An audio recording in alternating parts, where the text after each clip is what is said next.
Hello and welcome to Homebody's Book Club. I'm Annika and I'm just here to talk all things books and reading and all the things in the book universe. I am so excited to start my channel. This is actually my first video ever. I do have a Bookstagram on Instagram. I will drop that handle below in the notes. And I'm just going to talk to you about what I read this year. And I am starting it off strong with a couple of books, and then if I can fit everything into one video, then I'll do that. But let's get started. Okay, I'm hoping that you can hear me well. My microphone is not the right one. I gotta send that back, so this is what it is. Thank you for being here. So this year was actually a great year for books for me. I would say I've always been a reader. I have loved reading since middle school. And I have to say Twilight got me started. It's where I got my beginnings, was in vampires. So if you're there with me, I love it. So I actually started out this year. I just had a baby last year. And so I'm getting back into having hobbies again. And man, have books been there for me. It's the best hobby to have as being a mom, if I'm honest. So this year, reawakened that kind of love for books again. So I'm gonna start off this year. My goal on Goodreads I had this year was, I think 20 books. And right now I'm sitting at 32 and it's December 13th. So I'm hoping to read about 3 or 4 more books by the end of the year, which is crazy for me.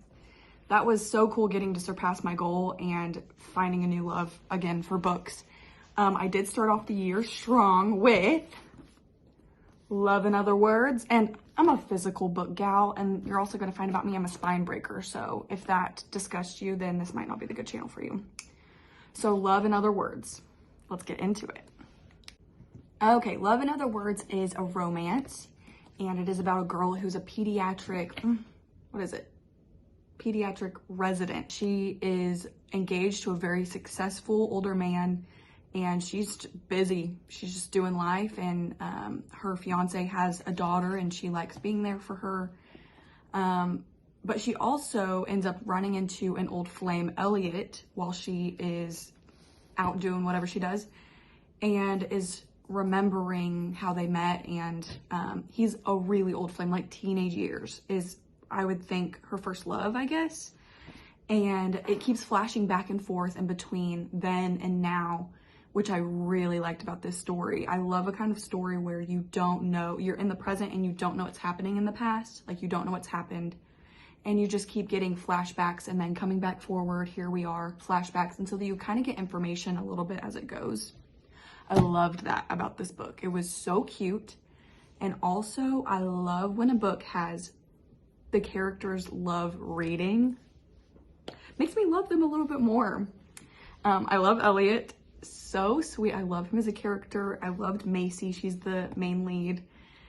And it's really precious and reminded me of what it was like to be a teenager and be in love. I'm married to my high school sweetheart. So this was such a sweet read for me and loved the ending. I thought it was a super good read to kick off my year because it made me kind of remember that romance was good. I hadn't read romance in a really long time. Because something about me, I'm a big genre hopper, but I get stuck in a genre for a while. So I had been stuck in historical fiction for a while. If you've read The Nightingale, then you know what I'm talking about. It awakened a whole new world for me in historical fiction. And now I started off the year in romance, and my sister is a big romance gal. So she actually got me this for Valentine's Day, and that was my Valentine's Day read. And that kind of got me out of my book slump, I guess. So Love in Other Words. So I'm definitely gonna have to break this video up into parts. So if you see me wearing something else or it's darker out, it's because I hear my baby moving. Also, if you hear noises over here, it's my dog being crazy. Yeah, there he is. He's playing with, what are you playing with? I think he has a hat.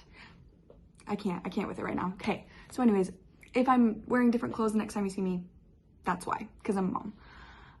Next, my next read was Meet Me at the Lake. This one is, so this writer, Carly Fortune. I don't know how to say her last name, but she writes really, really sweet romance. So Meet Me at the Lake is actually similar to Love in Other Words. Is we have this story of a girl, she is taking over her family's cabin resort. It's like a very cute place where there's a ton of individual cabins that you can rent. And then there's like a main space where you can go and get dinner. They have events there, and it's just a really sweet community in Canada. And it's beautiful, on the most beautiful lake in the woods. I thought this was a really sweet summer read. Or if you're like camping on a vacation, good vacation read, because it's very relaxing. And it follows this woman who she is having to take over the camp, and you can tell that she's not really happy about it, but she's taking everything in stride, and she is a boss lady. So she is there, and we're also getting information about her past. There is an old flame that is coming back into the picture. He's there at the resort, and she's like, what is going on here? Why are you here? And so then we get to do the same thing as where it's a flashback. Here's all this information. Here's how we met. Here's who he was.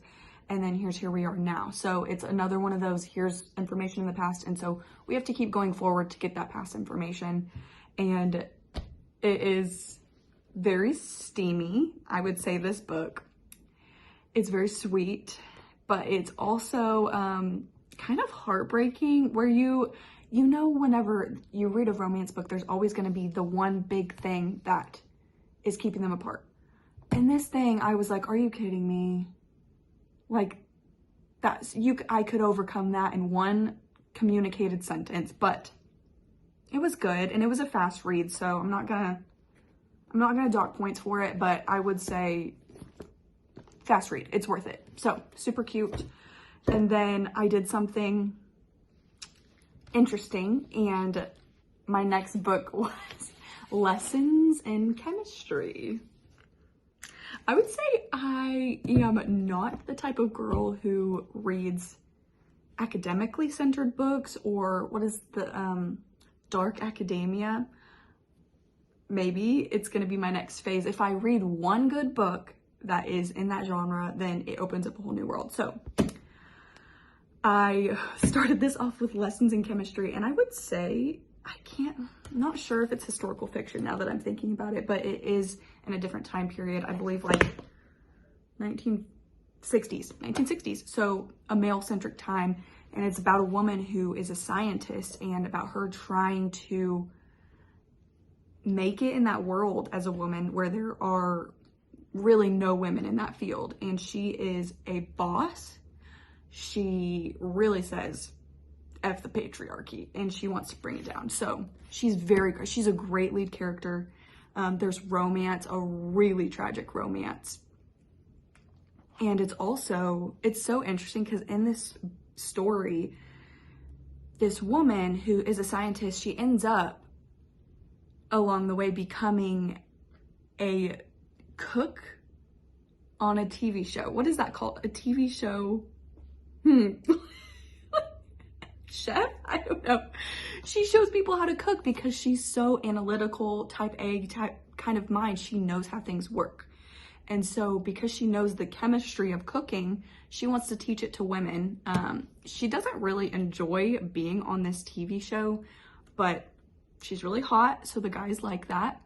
And she really connects with the moms at home on TV because they love the idea of learning how to cook the way that she does it, because she does it from like a nutritional standpoint. And she's also just very smart, so she's great to listen to. And then she is just blunt, I would say. She's very blunt. And so her TV show gets very popular, and this is another one of those books. Man, that's 3 in a row where we're having flashbacks until we get to a certain point of the book, and then we have all the information, and then it moves the story forward. So for me, this was a slower read. I really wanted to read it, and the story is absolutely amazing. But I also really struggled with this type of story because I'm used to reading something. I've been reading romance, so I'm used to reading something seamless. And this was a little bit more, I had to work on this, but it was worth it. I really do think that it's a great read and is something that you do need to read at the right time. So I would not, this is not a book that you want to force yourself to read because the story is good. And this might just be me, but I fully believe that there are no bad books. They're just books read at the wrong time. So next, let's get into it. Okay, next I did something that I have not done in a very long time. I read a fantasy book. So I was at Target and I saw all these new books out called Crave, a Crave series. I looked at the cover and I was like, well, that looks just like Twilight. Like the covers look just like Twilight. I don't have a physical copy. I decided that I wasn't gonna buy the series until I read on Kindle Unlimited and decided if I liked it. I'm trying to save money, so this is my new way of being more conscious about my books that I'm buying, the physical copies. So it's like, okay, if I like it on Kindle Unlimited, I'll buy the next books physically to have on my shelf. So let's get into what this book is about. This book follows Grace, a teenage girl. She is having to move to Alaska after her family died in a car accident, and she has to uproot her entire life, pack up all her stuff, get on a plane, and move to Alaska to stay with her uncle who runs a private school in the mountains. So she gets to be with her cousin again. Her cousin is so cute and amazing, but she also notices that some things are kind of off about the school.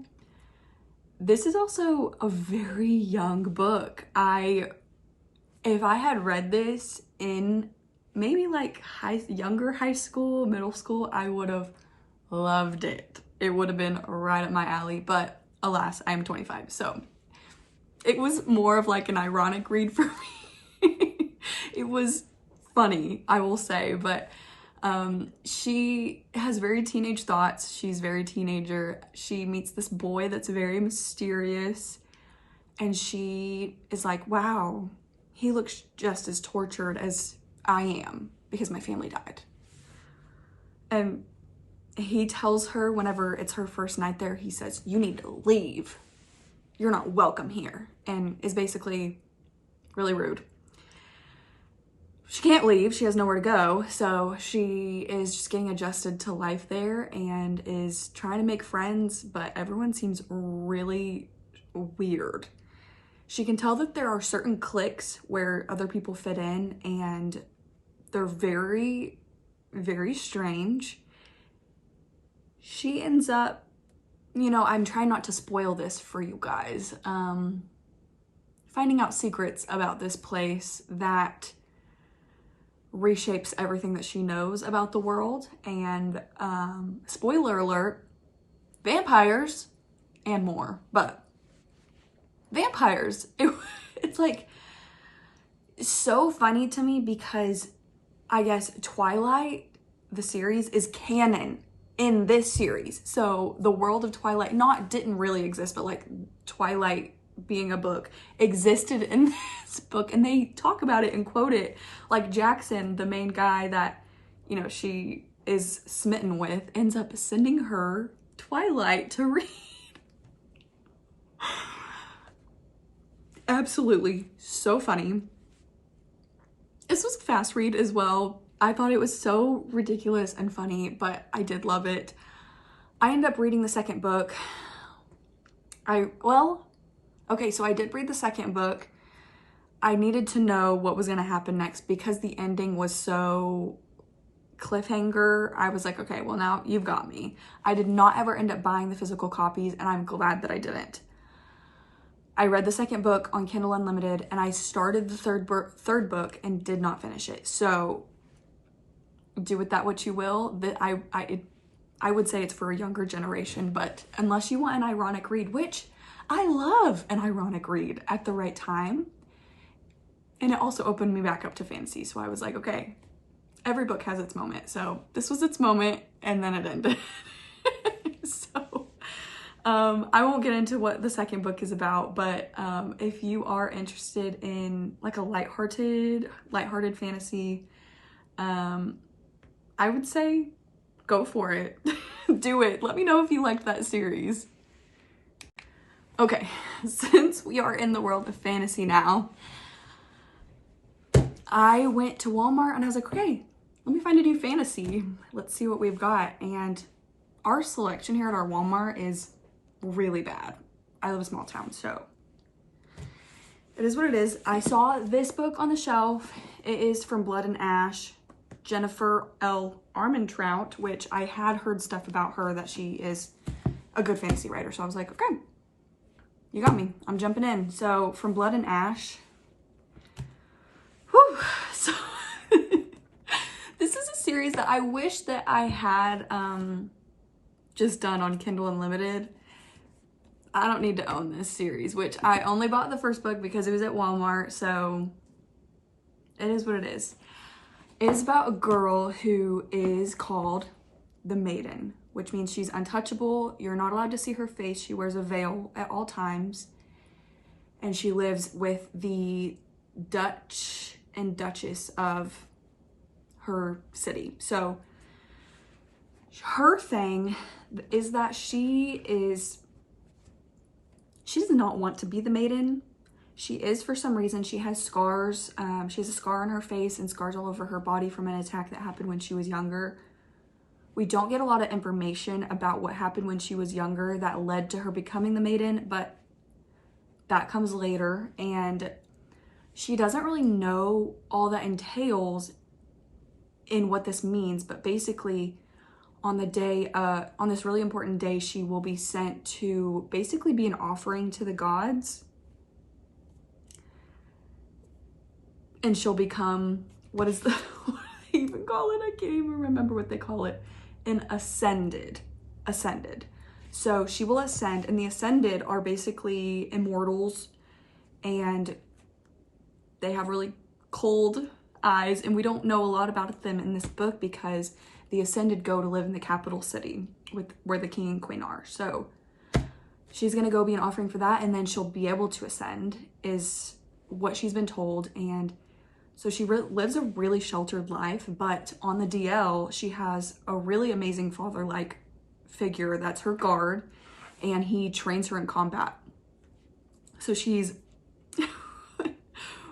really good with a knife. She has good combat skills, and she also really has a penchant for getting into trouble. She likes sneaking out, and what she's not supposed to be seen, she just puts on a disguise and gets into mischief. Because that's who she is. And one night she sneaks into a brothel and runs into one of the guards that she's seen outside, and he is super sexy and mysterious, and he thinks that she's someone else, and things happen, and he has to go, and he says, please wait here, and she's like, okay, and he leaves, and she's out of there. She said, I'm jetting. So she has to get back. And then after some things happen, he ends up being her new royal guard. Yeah,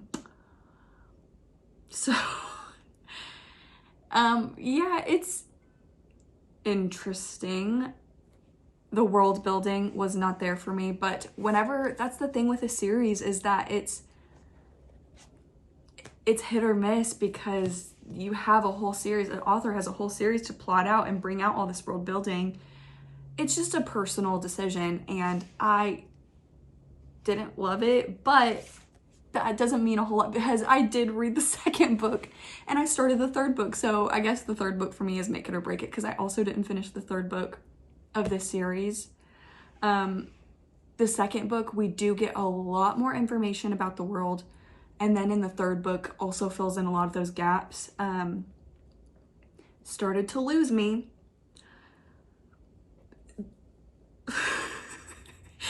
She was hinting at a potential threesome, and whatever, but that was not it for me. I didn't like that. Like, it ruined the romance that was supposed to be in it. From Blood and Ash, everybody. So that took up a couple more of my fantasy books. Love fantasy. I'm still stuck in a fantasy rut right now, which we'll get into later. Okay, so some of you are gonna give me hate for this, but I was in middle school whenever I read To All the Boys I Loved Before, and I love that series. So Jenny Han, me and her, we've been homegirls, we go way back. So I started reading the summer I turned pretty in middle school as well. I don't remember anything that happened. I can't even say who she ends up with. And then I realized once the series came out and I watched it on Prime, I was like, wait a minute. I never read the last book. That's why I don't know. So I just went and bought the third book and I read it to figure out who she ends up with, which I don't know if you've seen this, but have you seen that Jenny Han put out this in an interview that she said, I think that we might change who she ends up with. I won't get into that because of spoilers for the show and then spoilers for the book, but I did have to buy this just to figure out who she's going to end up with. And if you don't know about this series, it is about Belly and it's a brothers kind of romance. And am I going to pick him? Am I going to pick him? Her and her family always go and spend the summer on Cousins Beach. Her mom's best friend, you know, they go way back and they're really close. They've been close as long as they can remember. When she gets cancer, things get really rough between everybody. And along with Belly, she comes back this next summer and she's finally, you know, beautiful. She feels beautiful as a teenage girl. And the boys are noticing her. So, and she has one of the brothers that she's always been in love with, has always daydreamed about, and then the other brother who has always been her best friend and has been there for her. So that's what the series is basically about, is the best way I can explain it. And so I read the last book where she is in college, and it's just basically it's the final book to decide who she's gonna be with. It was such a fast read. I mean, it's tiny. Like, this is a great series to read for, I hear my baby. This is a great series to read, I think, for like middle school to high school. So if that's you, definitely read. So good. I'm gonna have to go get my baby. Okay, I think she just laid back down. I just checked the baby monitor. So I might jump off here in a minute, but I'm gonna just keep going forward. So that was We'll Always Have Summer. And then next I read, me and my sister have been going to this thrift store, this book, how do we put this? A used bookstore, duh. We've been going to this used bookstore starting this year. We found out about it and it's in Tulsa. So, and it's huge. It's huge and we'll spend hours in there. And so from one of our trips, I got my first Ellen Hilderbrand. Hilderbrand? Yeah, Hilderbrand. My first Ellen! If you guys know about her, she writes a lot of cozy fiction, I guess you could say, and like romance. And there's always an element in there that's kind of spooky, I guess. So in this one, there's like a ghost and we have the ghost as a point of view, which is awesome to me. Like, I really love that idea. So I started the Hotel Nantucket, and I could be wrong, but I think that all of her books take place in Nantucket because she's lived on the island since 1994 is what the back says. So it's all takes place in where she lives. Hold on, I have to sneeze. Okay, so the Hotel Nantucket. There is our main lead, Lisbeth Keaton, and she is fresh off a breakup and a new hotel is opening up. She gets the job as the hotel manager.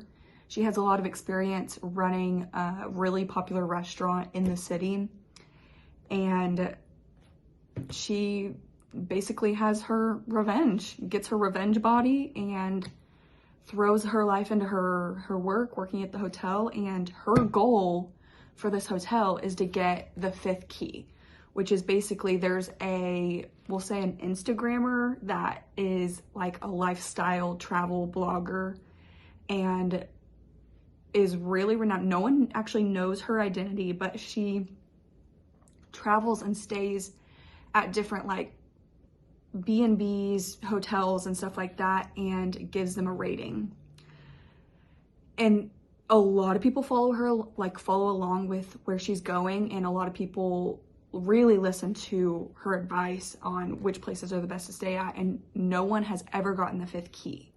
And so Lisbeth, her goal is to get the 5th key for her hotel. And so she gets a lot of say in the planning process of how it's being built.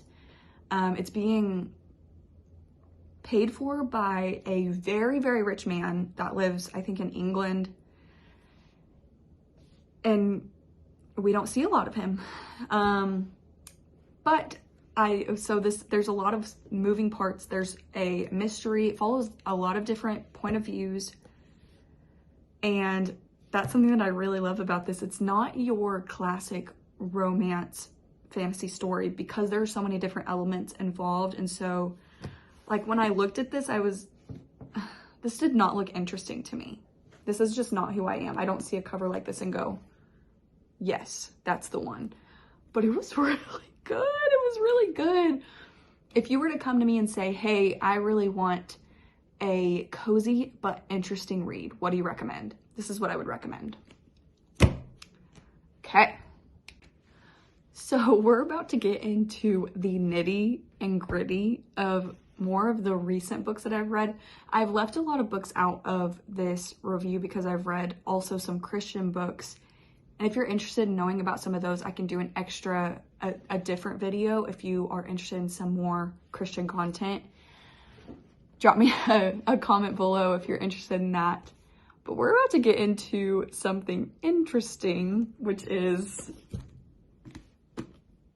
A Court of Thorns and Roses. So, ACOTAR. My sister bought me the ACOTAR series for my birthday in May.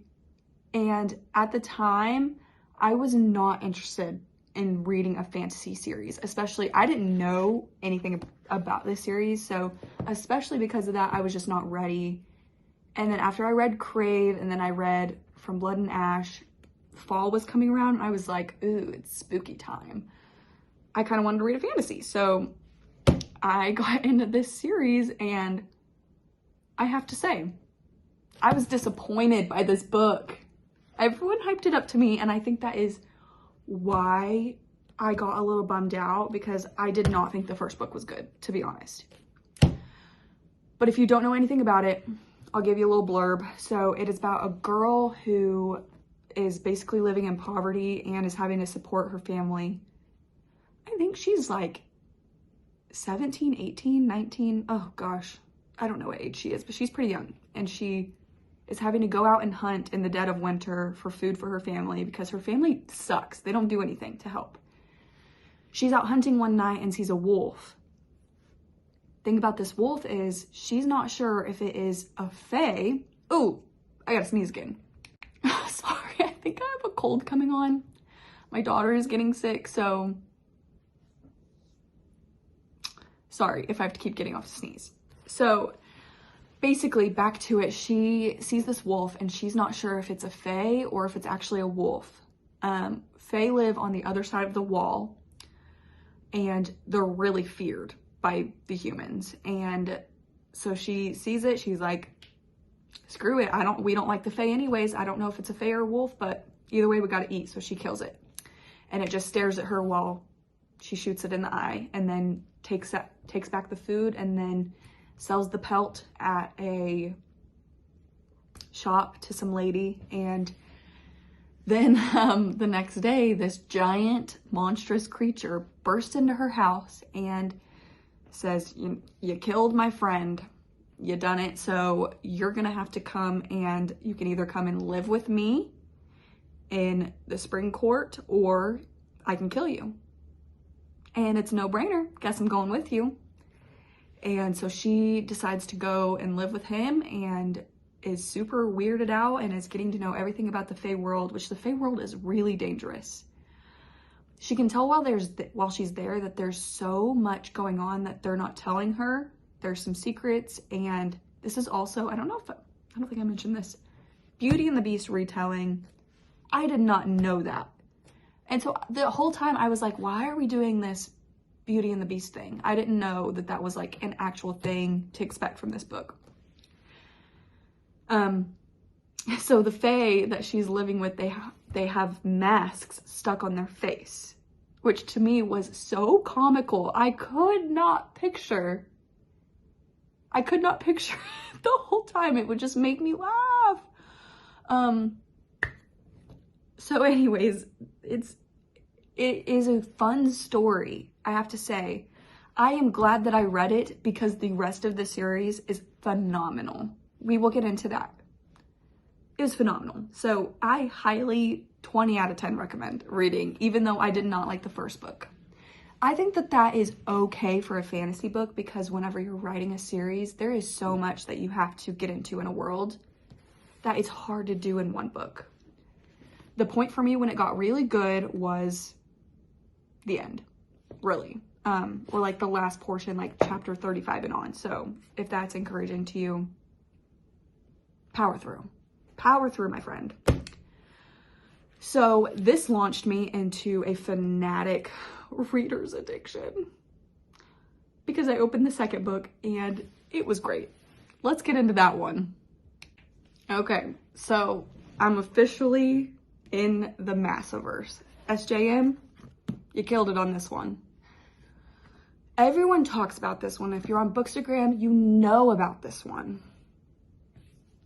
I can agree. It's very good. Very good. So we get some more of learning about the other courts. We get to meet our very beautiful Rysand. He's amazing. A Court of Mist and Fury. I made the mistake of going on Pinterest and looking up. I wanted to see what Feyre and Tamlin looked like, and do not do that if you're starting this series because it will spoil it for you.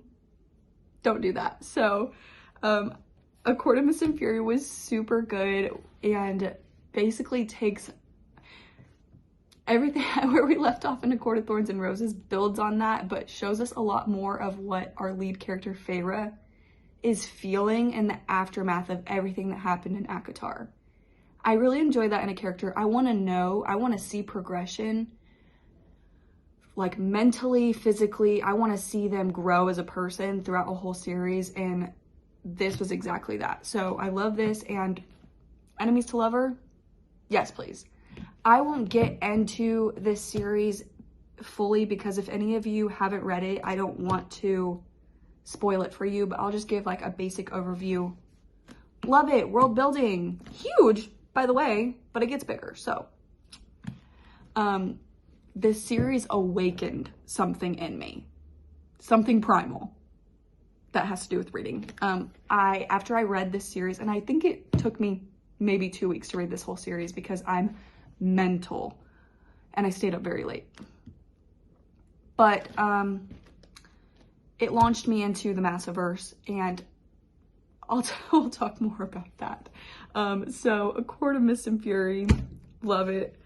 And then the next book in the series was A Court of Wings and Ruin, and a lot of people did not like this because it's so war, strategy, battles. It's a lot of the nitty-gritty of whenever there's a war happening and what all goes into that. But I love that. I'm a big fan of that. So this was my favorite book of the series. And I love scheming. I love, oh gosh, I love everything about it. If you listen to Taylor Swift, vigilante shit, that's this book. That's that. So this is a lot of war, and I think you should, if you like that kind of thing, you're gonna love this book. But if not, you really need to push through. It's schemy. It's schemy in a good way. So then after that, there's a novella, and I really didn't want to read it.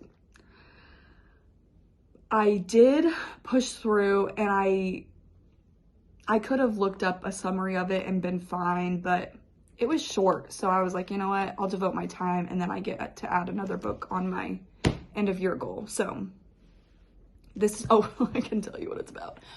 This is like a Christmassy read. Gives us more information about Nesta, about Feyre and Rhysand, and about their future and what they're thinking of. Sorry if I ruined anything for you. Oh gosh, it's so hard to talk about. And then the last book, A Court of Silver Flames, focuses on Nesta Archeron, and this series is not done. I don't know if we're sure who the last book is going to focus on, but we're assuming Elaine, which I'm also not elated about. But I did not want to read this. I did not want to read this, but Mama didn't raise a quitter.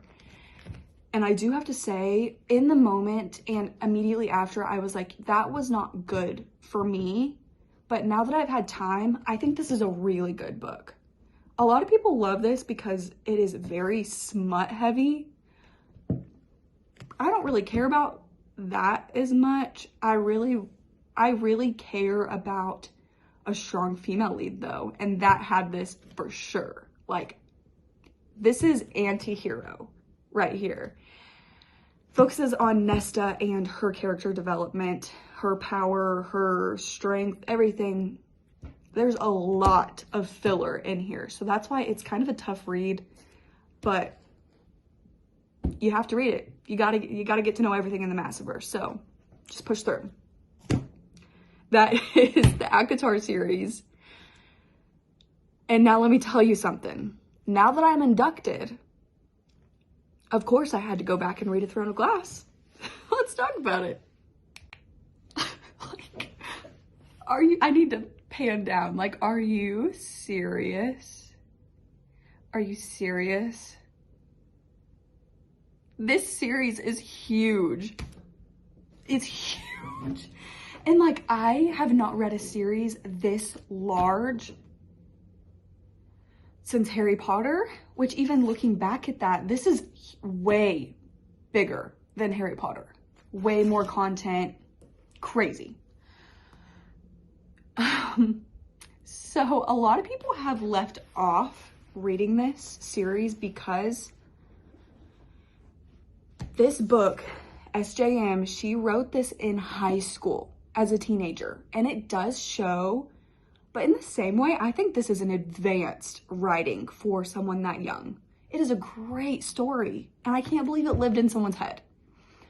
I do think I might do another video where I talk about this series because there's so much to get into, and I'm obsessed with it.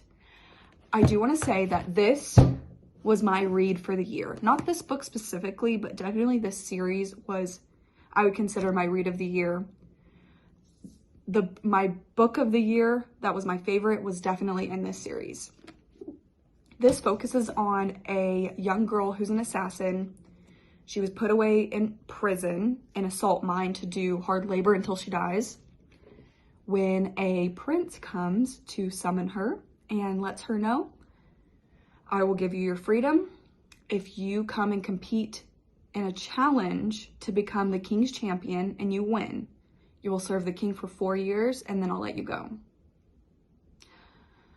Sounds pretty darn good. So she decides to take it, and she will be competing in a competition against other champions that are sponsored by other court members. And so she's going to be sponsored by the Prince Dorian, who is unsurprisingly hunky.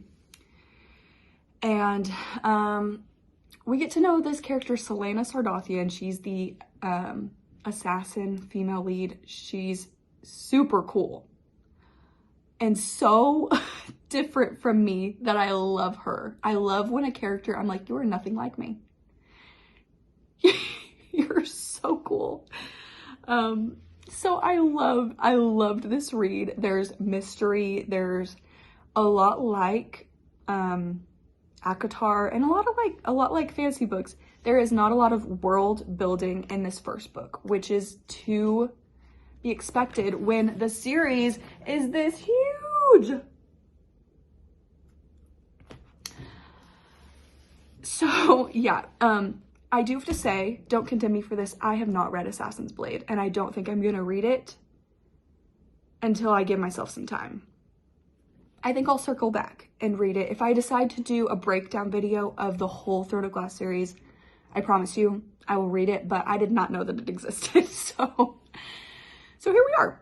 And if you don't know, Assassin's Blade is a prequel to Throne of Glass, and some people recommend you read it in a different place. So we can get into that if I decide to do that video. Throne of Glass was amazing. I love the secrets. I love the character. She's schemy. She's a mastermind. And I love a big reveal where, like, readers, we don't know a lot of things until it's revealed to us in this big grand way.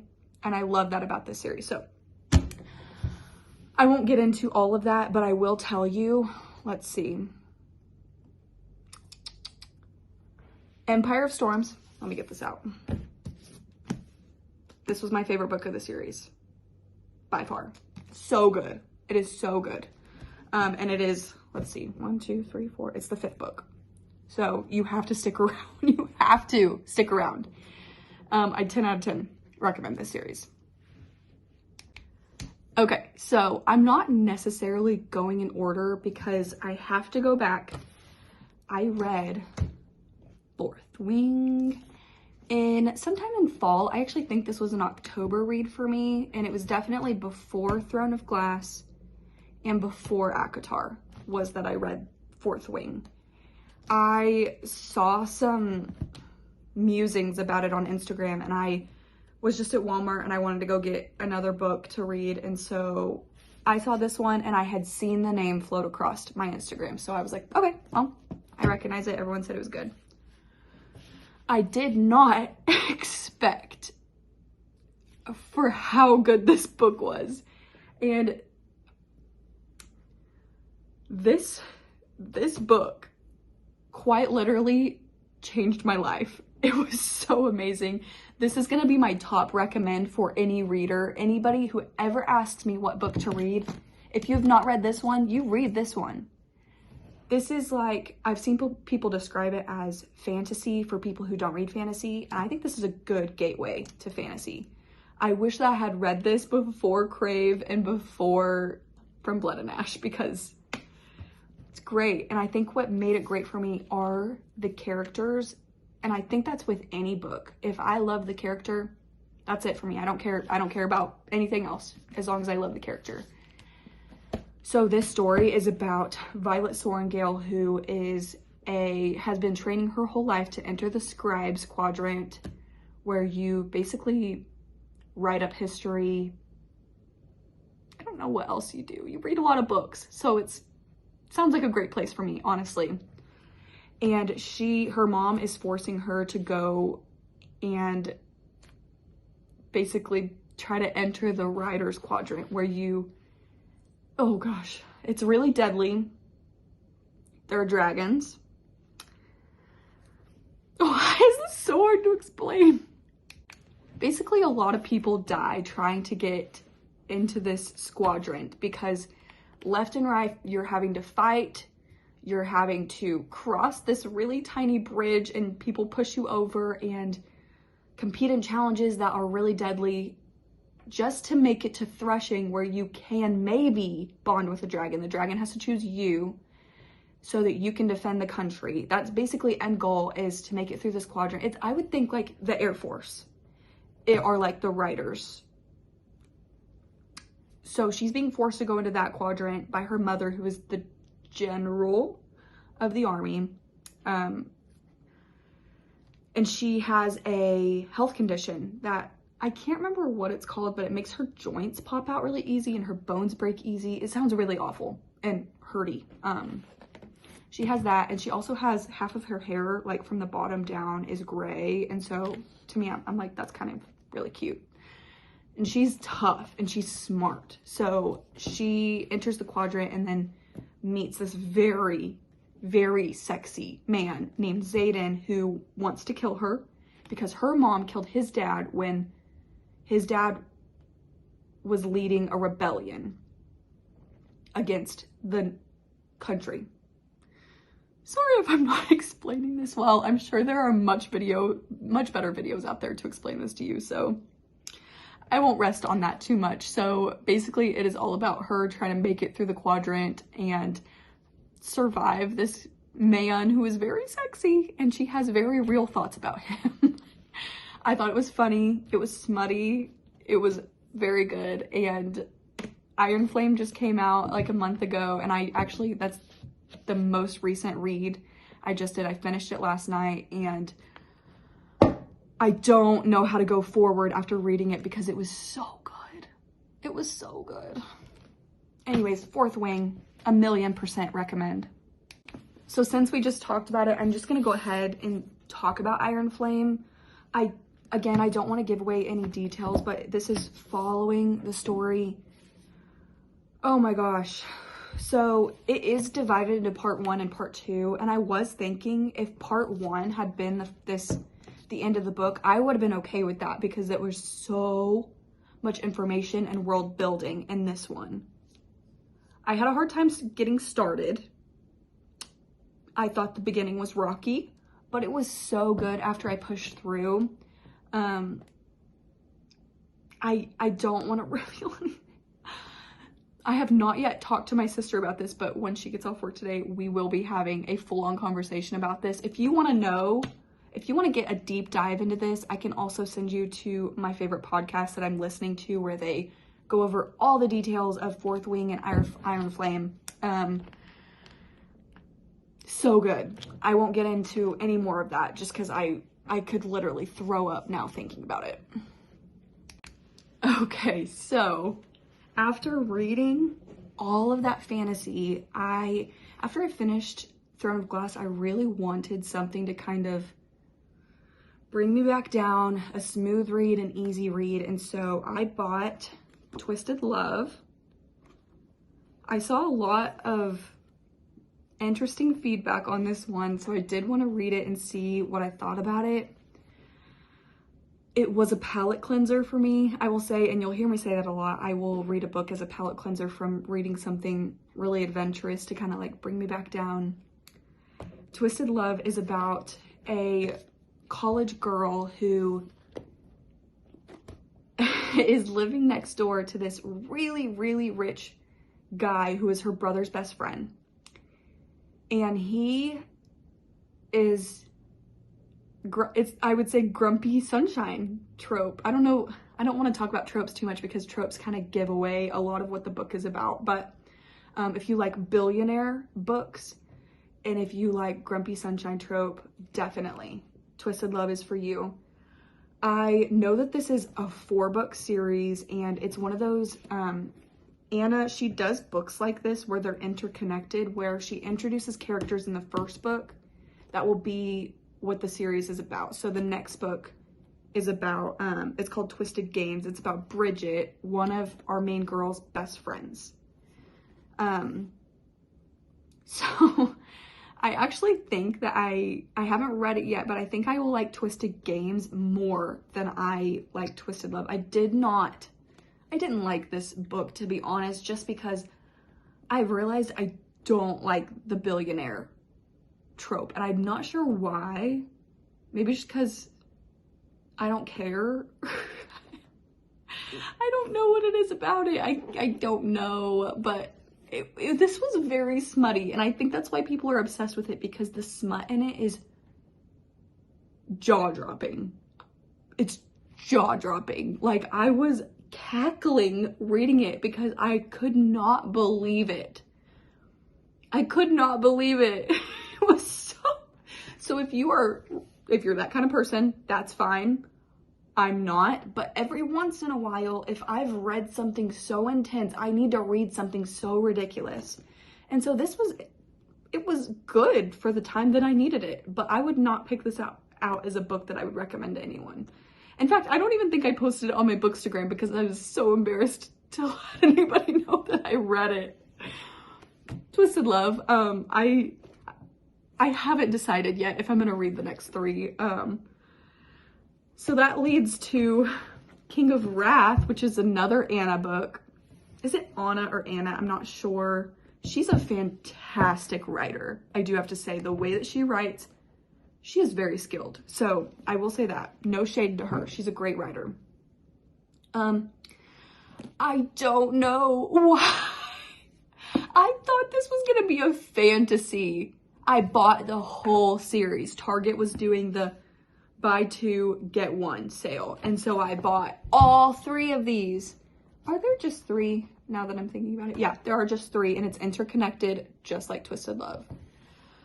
I thought it was fantasy. It's not. It's just like Twisted Love, romance. This one is just like it. It's a billionaire, but also, I don't know if it's in the description. It's forced marriage. I don't like forced marriage because for me, I'm like, that can't be a thing anymore. I know that it is still a thing, but like, there is no way you could ever force me to marry someone. No way. So this story follows, oh goodness, I just read this and I forgot their names. Dante Russo, billionaire, bachelor. He is having a forced marriage to Vivian Lau, a jewelry heiress, because her father is holding information over his head and he wants to expand their reach, their clout. I don't know what you would call it, but he wants his daughter to marry Dante so that they get into more of the exclusivity of society because they're self-built, they're not old money. So Vivian is great. She's a great character. I loved her. She was funny. She was sweet. I didn't like Dante. Not for 1 second. Although I do love that, like, I'll burn the world down for you. I just couldn't stand how bad at communicating he was, which is fair considering who he is and like what we know about him. But I didn't like it. I didn't like it, but this book was what it was and it was what I needed it to be, which was a palate cleanser. So I have the next 2 and I really do want to make myself read them by the end of the year. So yeah, we're at December 13th and we'll see if I do any more. I might have to add them to the video after this. So yeah, we'll see about that. Okay, so I decided that I'm just gonna go ahead and show you the books that I'm trying to finish by the end of the year because I don't want to wait until the end to finish this video and get it up. And so I'm gonna show you what I have left to read that I'm challenging myself to read. So as I was telling you, King of Wrath series, so King of Greed and King of Pride is what I have left. And I'm not really sure if I'm going to read this, but I do have, maybe I'll save it for later when I'm in the mood. So that'll be okay. I definitely have this one next. I was just looking through my library and I was like, I have gems hidden in there that I know I need to revisit because if you're like me, the TBR is ever growing and I need to crack down on them. But I just asked for so many new books for Christmas. So I grabbed a book from my TBR and I forgot that I got this. I'm pretty sure that I got it at the thrift store with my sister. So it's Christmas at the Ranch and it's Christmas time. So I have to read it now or I'll have to wait till next year. My sister is obsessed with Christmas books and I think that she's read at least 5 now this season. And I told her, I don't love a Christmas read. And I don't know what it is about it, but I just don't. I don't know what it is, but I am gonna get in the holiday spirit this year. Gosh darn it, I'm gonna get in the spirit. So this is Christmas at the Ranch. It just sounds really cute, like a cute, fast romance, and it's so small. So I know that it will only take me like 2 days. So that's gonna be my palate cleanser because I just finished Iron Flame and I'm wrecked. So there's that. I'm really excited to read that. What I'm more excited to read, you knew it was coming. Crescent City. I'm in the Massiverse. I must. So I have this one to read, and I have seen a lot of stuff about it that it's a hefty, heavy read, so much information. So that's why I've been saving it until I got through Throne of Glass. I needed to give myself time from Throne of Glass because it was so much, but then I had to read Iron Flame because it came out and it arrived. So I think I'm gonna read Christmas at the Ranch next as a palate cleanser, and then when I'm done with that, I'm gonna read Crescent City. And then I asked for the second book from my mom, so she's getting me that for Christmas. And then the third book is coming out in January, I believe, so I love that. I know some people only read a series whenever it's fully out, and I do kind of feel that way, but then sometimes I really don't care. And I think just because I have so many other books to read right now that it's okay to like move forward. But Iron Flame, I do not feel that way. I feel destroyed as a person. So I have this to read, and this one's kind of big, to be honest. And I do wish that I had the paperback version because I don't like the hardcover version because you can't bend it back. And I'm pretty sure I'm getting carpal tunnel from how I'm holding my book. So that's that. I literally want to show you. These are all the books. Well, these are the ones that I'm going to read. All the books that I read this year. Oh my gosh, please don't fall. I need to pan down. Oh my goodness. It's crazy. I feel like I'm hiding in a mountain. So I didn't go over all of the books that I read this year. Some of them I've loaned out to friends, and so I need to go back on my Goodreads and remember which ones those are.